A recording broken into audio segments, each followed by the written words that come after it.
Rasul menyiapkan dirinya kan untuk dicintai nih, ya. Coba lihat, apakah Rasul pernah tidak mencintai sahabat-sahabatnya? Saya mau ambil beberapa contoh kisah saja, insya Allah nanti jadi renungan ya. Sahabat Nabi itu ya macam-macam. Sahabat Nabi itu ya macam-macam. Ya sama dengan kehidupan zaman sekarang. Tentunya tingkat keimanannya berbeda. Tentunya sahabat nilainya jauh dengan siapapun karena hidup bersama Nabi Muhammad SAW. Tetapi kasus per kasusnya ya seperti kita zaman sekarang ini. Di antara sahabatnya Rasulullah SAW, kalau kita lihat ada yang seperti Sayyidina Abu Bakar As-Siddiq radhiyallahu anhu, yang hartanya, nyawanya dipersembahkan untuk Nabi Muhammad SAW. Maka Rasul pun pilih untuk menemani hijrah. Ada yang menantunya beliau, Sayyidina Ali bin Abi Thalib karramallahu wajhah, yang rela nyawanya ditukar. Rela nyawanya ditukar dengan tempat Rasul akan dibunuh. Rasul berangkat hijrah, Sayyidina Ali tidur di tempat tidurnya Nabi Muhammad SAW, siap untuk dibunuh. Macam-macam. Tapi ada satu contoh sahabat ini yang menarik, namanya Nuaiman. Mungkin namanya tidak setenar Abu Bakar As-Siddiq radhiyallahu anhu. Namanya enggak setenar Ali bin Abi Thalib karramallahu wajhah. Namanya enggak setenar Sayyidina Umar Ibn Khattab radhiyallahu anhu. Enggak setenar Sayyidina Utsman bin Affan radhiyallahu anhu. Enggak setenar 10 sahabat yang masuk surga. Namanya Nuaiman. Sudah kenal namanya? Apa? Nun, Ain, Ya, Mim, Alif, Nun. Nuaiman. Nuaiman ini dikatakan nanti dia masuk surga sambil tertawa. Ada orang masuk surga sambil merangkak, Sayyidina Abdurrahman bin Auf itu masuk surga sambil merangkak, padahal orangnya kaya, dermawannya luar biasa. Nuaiman ini amalnya apa kok sampai dia masuk surga dengan tertawa? Masuk surganya dengan tertawa sambil ngakak gitu masuk surga. Amalannya apa? Jangan kaget dan tolong jangan disebarluaskan cerita ini, berbahaya. Ya, syaratnya itu ya. Jangan disebarluaskan cerita ini, berbahaya untuk kalangan sendiri dan yang menonton siaran ini. Ya, untuk kalangan sendiri dan menonton siaran ini. Nuaiman ini sahabatnya Nabi yang kocak, lucunya luar biasa. Suatu ketika Nabi Muhammad SAW di rumahnya di Masjid Nabawi, kan rumah Nabi di masjid itu ya. Nah, kedatangan tamu. Tamunya ini seorang dari dusun, dari desa. Istilah agama kita itu Badui. Orang dusun, Badui. Bertamu ke tempat Nabi Muhammad SAW. Naik onta. Naik onta dari desa, naik onta. Kemudian ontanya diparkir di depan masjid. Beliau pun masuk menemui Nabi Muhammad SAW. Kebetulan ontanya itu gemuk dan menyenangkan. Lah di luar ada sekelompok sahabat lagi duduk-duduk. Di situ ada Nuaiman. Maka sahabat ini ngomong, Nuaiman, ya, lapar enggak? Lapar. Kapan makan daging terakhir? Udah lama. Itu ada onta gemuk. Itu ada onta gemuk. Coba kamu sembelih. Ini ontanya tamunya Nabi Muhammad SAW. Coba kamu sembelih. Kata Nuaiman, nanti saya dimarah sama Nabi. Enggak, Nabi enggak akan marah, jangan khawatir. Ya udah. Oleh Nuaiman onta itu disamperin kemudian disembelih. Setelah nyembelih, Nuaiman melarikan diri. Ini belum sempat dagingnya dimasak ya. Nuaiman melarikan diri, sembunyi di rumah sahabat.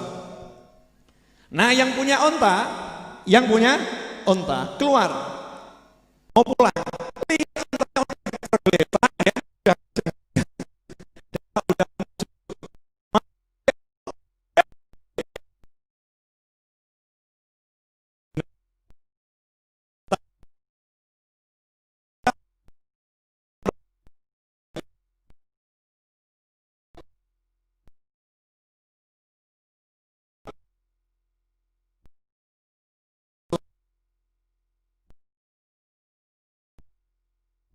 Dalam hari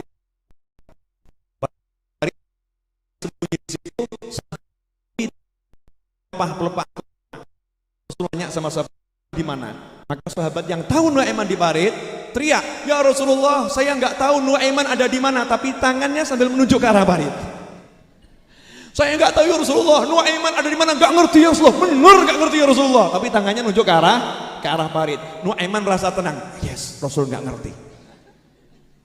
Ya, subhanallah, Rasulullah pun membuka pelepah-pelepah kurma tadi. Nuaiman terperanjat, waduh konangan, ketangkep, ya ketangkep. Maka sama Nabi Nuaiman dikeluarkan dari parit. Ya, wajahnya Nuaiman penuh dengan debu kotor luar biasa. Rasul pun nanya, "Nuaiman, kok disembelih bil makna ya? Kok disembelih untanya? Kenapa? Siapa yang nyuruh? Yang nyuruh nyembelih, yang nunjukkan persembunyian saya di sini itu ya Rasulullah. Yaitu orang-orang itu yang nyuruhnya nyembelih." Maka Rasul dengan tangannya yang suci membersihkan wajah Nuaiman sambil tertawa. Membersihkan wajah Nuaiman dari debu sambil tertawa. Diajak Nuaiman kembali ke masjid.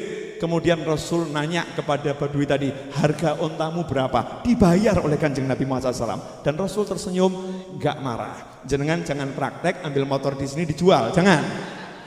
Ini motor tamu saya." Ini Rasulullah SAW kepada sahabatnya yang namanya Nuaiman. Gak seberapa nih. Rasulullah aja dikerjain sama Nuaiman ya. Nuaiman kemudian datang ke rumah Rasulullah suatu hari. Datang ke rumah Rasulullah, bawa madu yang terbaik. Bawa madu terbaik, kebetulan Rasulullah lagi tinggal di kamarnya Sayyidatuna Aisyah. Nah, sambil bawa yang jual. Tapi yang jual ditaruh di luar. Madunya dikasihkan Sayyidatuna Aisyah. Kemudian ditinggal pergi sama Nuaiman, ditinggal pergi. Sekian lama yang punya madu ini nunggu. Kok nggak dibayar-bayar? Kok nggak dibayar-bayar? Maka dia teriak, "Kalau nggak dibayar, tolong madunya dikembalikan." Rasulullah SAW kemudian keluar, berapa harga madunya dibayar. Akhirnya dipanggil Nuaiman. "Ini kamu tadi ini gimana? Madu dibayar enggak?" "Belum saya bayar Rasulullah." "Kenapa?" "Saya tahu Rasulullah senang sama madu itu. Dan saya tahu ada yang jual, cuman sayang saya nggak punya uang. Jadi orangnya saya bawa ke rumah jenengan, selesai masalah." Rasul pun ketawa. Ini Nuaiman. Kemudian dalam kesempatan yang lain, setahun sebelum wafatnya Nabi SAW, setahun sebelum wafatnya Rasulullah SAW, Nuaiman dengan Sayyidina Abu Bakar As-Siddiq dan Suwaibid, 3 orang sahabat, berangkat berdagang ke Busra. Nah, Suwaibid ini temannya Nuaiman, bagian konsumsi. Dalam perjalanan pulang, Nuaiman ini lapar, gak kuat nahan lapar, minta jatah sama Suwaibid, "Saya minta makan." Kata Suwaibid, "Nunggu Abu Bakar dulu. Kalau ini tuan kita Abu Bakar ini bosnya gak muncul, ya nggak ada makan. Saya gak berani ngeluarkan ini ransum kecuali ada izin dari Pak Ketua ini." Maka Nuaiman pun marah karena udah lapar ya. "Wawas kamu, saya akan buat kamu marah pokoknya. Saya akan buat kamu marah." Maka Nuaiman berjalan, gak jauh ada kafilah. Nah, kafilahnya itu kemudian diajak barter sama Nuaiman. "Kalian punya onta 10? Iya. Mau tukar? Saya mau jual budak saya. Ganteng, pinter ngomong. Saking pinternya ngomong, dia tuh gak pernah mau ngaku jadi budak. Saya ditanya, "Budak?" "Bukan, saya ini orang merdeka." Selalu begitu. "Udah saya jual murah, 10 onta muda. Deal. Saya beli, saya terima." Nuaiman dengan senang bawa 10 ekor onta. Nah, si kafilah kemudian menghampiri Suwaibid ini ya. Dipegang Suwaibid, "Ya ada apa nih?" "Kamu sudah saya beli, majikanmu udah jual ke kami." "Saya ini merdeka, bukan budak." "Iya, majikanmu udah bilang penyakitmu seperti itu. Penyakitmu seperti itu." Dibawa ini, dikasih tali di lehernya, diikat, dibawa ini seperti kambing ini. Suwaibid ini dibawa seperti kambing. Coba bayangkan ya. Bayangkan. Nah, akhirnya Sayyidina Abu Bakar datang, lihat gak ada nih Suwaibid ya. Tanya sama Nuaiman, "Mana Suwaibid?" "Saya jual." "Kenapa?" "Saya minta makan gak dikasih." Maka Sayyidina Abu Bakar ngejar tuh kafilah tadi. Kemudian diterangkan, "Ini duduk persoalannya, dia orang merdeka bukan budak. Ini apa namanya, ontanya kami kembalikan 10 ekor, bawa sini nih." Akhirnya lapor pada Rasulullah SAW. Ini Suwaibid ini sama dongkol gitu ya. Pulang ke Madinah lapor, "Ya Rasulullah, saya dijual sama Nuaiman." Rasul ketawa. Enggak marah, Rasulullah ketawa.